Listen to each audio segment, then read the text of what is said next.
Hey, what's going on, everybody? My name is Corey, better known as the Seaman. Now I want to welcome you to another edition of the Seaman's Cinema Sit-Down. As you can see, we're in my car, and I'm not just fresh out the theater. I actually was at the movies last night, and then met up with some friends, and by the time I got home, it was time to go to bed. But Seaman is still here, man, and we were at the movie this last night on opening night, preview night, Thursday. Bunch of different movies coming out this weekend, a lot to see. But the first one was something that I was really excited about. It's a series that I really like. The original Swedish versions of the movie are really, really good. The first crack at the American version of the movies I felt very, very good, but did not succeed at the box office, which kind of kept it from ever getting the sequel that everyone thought it deserved. And here we are now, soft rebooting the series with a new actress. And it's not quite there. Really, really inspired performances from our lead. Our lead is a wonderful version of this character, does a really good job, and has really nice supporting characters around her, and has really nice cinematography and some really, really nice moments. But the movie never really gets itself going. Action-wise, it kind of balks a few times where it's like, ooh, here we go, and then you're like, oh, okay, maybe not. Certain elements of the movie just feel like things are missing. And although, you do get some really good moments, the movie it's missing something. It moves faster than it should. But it is enjoyable because of what we get to watch with our lead. So pull up a chair, man, take a seat. I'm, of course, getting ready to talk about a girl in the spider's web. And Fede Alvarez does a decent job. Like I said, some of the cinematography in the movie is gorgeous. I mean, we have these wonderful, establishing shots that are just gorgeous, really widescreen. And just everything in the movie is beautiful, whether you're in one of these landscapes or whether you're you're in one of these interior places. The look of everything in this movie is wonderful, and I really enjoyed that stuff in the movie. That stuff pops. Fede does this thing where, Lisbeth Salander, being played by Claire Foy in this version, is very fair skinned, and then jet black hair and jet black everything else. So there are moments in the movie where he really amps up the lighting and puts her in like windows or things of that nature where the overbearing of light kind of creates a black and white effect where you're not devoid of color. The color is always there, but because, of her, stuff where she's in can kind of look black and white-ish. And I thought it was a really cool lighting effect. And in general, I liked the duller palette color tone to the movie because it works. It works for the script, it works for the flow of the movie, and it works for the look. And I really dug all of that. But like I said, it does feel like a lot of stuff may have hit the cutting room floor because the movie feels like it's paced slowly. It's paced methodically. It's paced very much like a Girl with the Dragon Tattoo movies are paced. It has that look. That's the thing. This movie looks and feels so much like one of those movies. But when you actually think about what's going on, this movie moves by really, really quickly. A lot of the scenes, like I said, they kind of start and then don't get going. And you get that really with the action. The action in this movie, it's like so frustrating because like you're waiting for the moment to be there and then it's really not. And it could be that Tom Cruise has just ruined motorcycle chases for me. But like the motorcycle chases in this movie, there's a couple before she gets her car. They're just so pedestrian. They feel like they're about to be something awesome, and then they're like, oh, okay, well, that was pretty standard. But they have like one or two moments where you go, wow, like that shot of the bike we've seen in the trailer going off into the frozen, whether it's a river or a lake or a pond or whatever it is. Like that shot's beautiful and kind of saves that scene, but the majority of that action, pedestrian. So that stuff is frustrating. But like I said, our lead, is to die for in this movie. Claire Foy is so freaking good, man. I mean, she has the look. The look is perfect.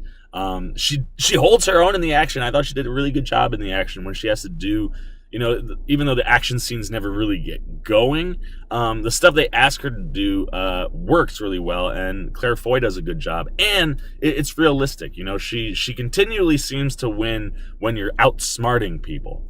But when she gets caught off guard in this movie, which she does more than once, She's really good at getting out of trouble, or if she does get into trouble, like she isn't guaranteed to win. She loses more than once. And physically, she's much smaller than some of the people she goes up against. Um, that it affects her. She doesn't just like she makes mistakes in this movie that she has to recalibrate and recalculate to get ahead again. And I loved all that. And Claire Foy sells all that really, really well. And the other thing Claire Foy does, she's kind of a toned down version of Lisbeth Salander, and the movie in itself is kind of a toned down version of these movies. But this version of Lisbeth is probably not just toned down, but also probably the most human version of Lisbeth Salander. It's one of those things where she totally makes the character her own in that sense, but she is Lisbeth. Like, you watch this movie and Claire Foy feels like Lisbeth Salander. She's not Rooney Mara. She's not the Swedish actress I can't think of from the original versions of the movie.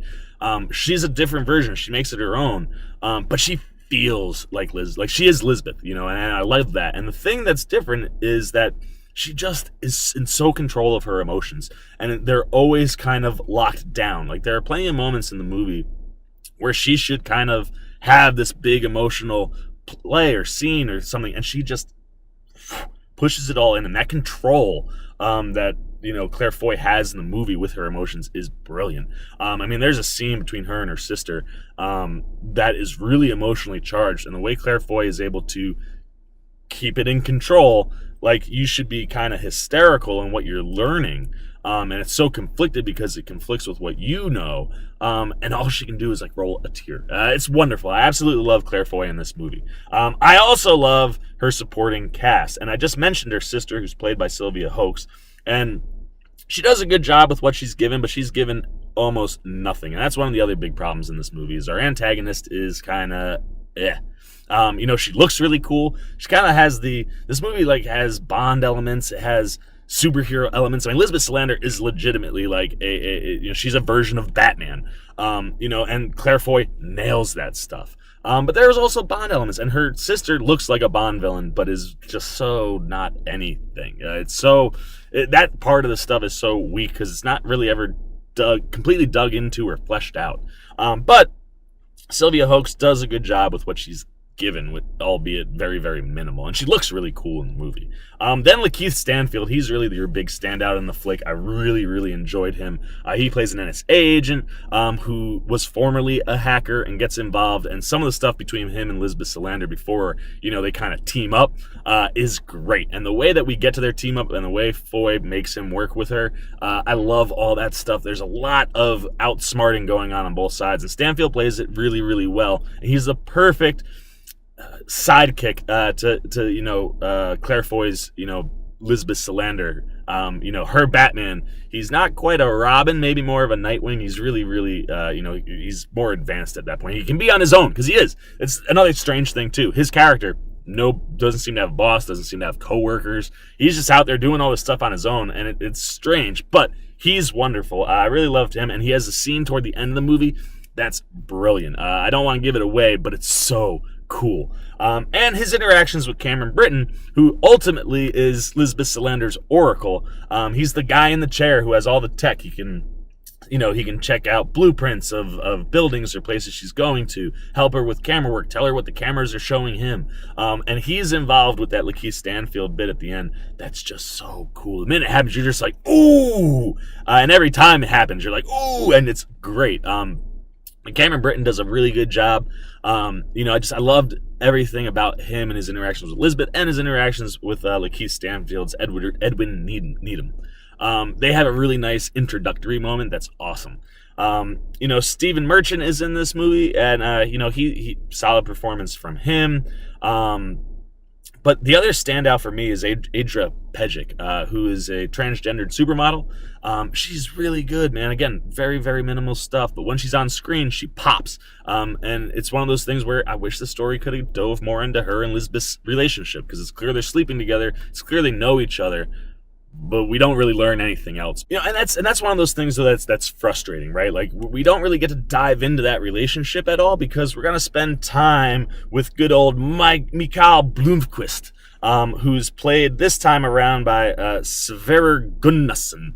I totally butchered that. And it's one of those like you want to dive into things, yet we're gonna play this story with Mr. Bloomquist because we have to have him in there. And unfortunately, as good as Severe is, the character this time around is probably the weakest version of Bloomquist, and he doesn't pop. And diving into this like love story sorta between them is just kind of, it's one of the worst things in the movie as far from a creation standpoint and an execution standpoint. I felt like it was a really weak version of Mikhail Blomkvist. So look, my thing with this movie is it's worth a watch, totally, and I hope that they get a sequel the way I hoped the first American version of A Girl with the Dragon Tattoo could have gotten a sequel. I don't think it quite reaches that level. It definitely is missing something. It feels like stuff was either cut out or the script is just lacking in big spots. But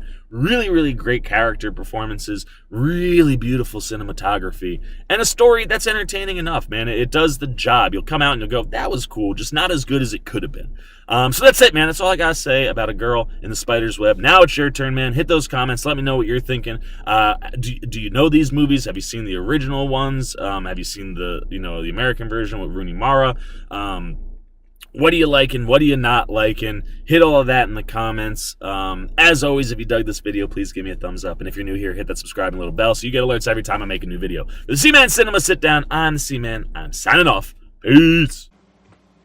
Hey, hey, hey, I'm the C-Man and I'm running at you. Hey, hey, hey, look at this, I got a video, and a subscribe button. Hey, hey, hey.